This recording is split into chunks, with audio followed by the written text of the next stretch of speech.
A major change in U.S. blood donations. The FDA is officially lifting the nation's three-decade-old ban on blood donations from gay and bisexual men. But there's a catch. The lifetime ban is being replaced with a new policy that requires gay and bisexual men to abstain from sex with another man for a year before being able to donate. Glenn Cohen is a bioethicist, a professor at the Harvard Law School, and he wrote about this issue for the Journal of American Medical Association. He joins us from Miami. It's great that officially the lifetime ban ends, but isn't it still effectively blocking most gay men from donating blood?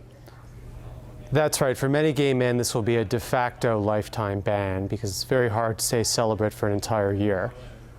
Okay, so what are the legal implications when a gay man or a bisexual guy goes into the blood bank or in a Red Cross drive and he's asked, have you had sex with another man in the past year, and lies about it? What if he really what if he's O positive, a universal donor, and really wants to give blood and lies about it? Is there a legal implication for him?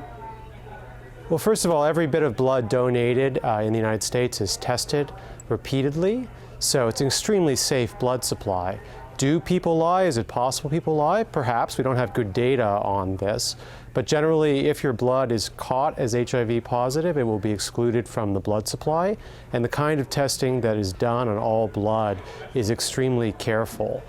So in reality, we don't have a lot of this. But if someone lies, more often I think it'll be a case of somebody maybe being mistaken, not knowing that they're HIV positive or getting the date wrong. And by the way, usually the ones you'll... HIV is not the only risk to the nation's blood supply. Are other high-risk donors treated the same way? So currently, before this change, men who had sex with men even once were excluded for their entire lifetime. But those who had sex with individuals who were HIV positive or individuals who had sex with someone who was a sex worker or a prostitute were excluded for a year.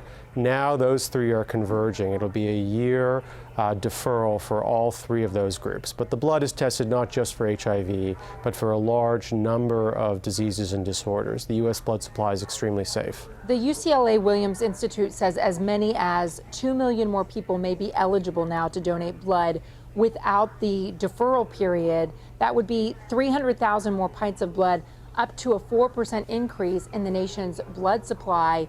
So why is there still this reluctance to just end the ban completely with no restrictions? So that's exactly right, and many people, including myself, have urged FDA to adopt something more like the model in Spain or Italy, where we do individualized risk assessment rather than having a blanket ban.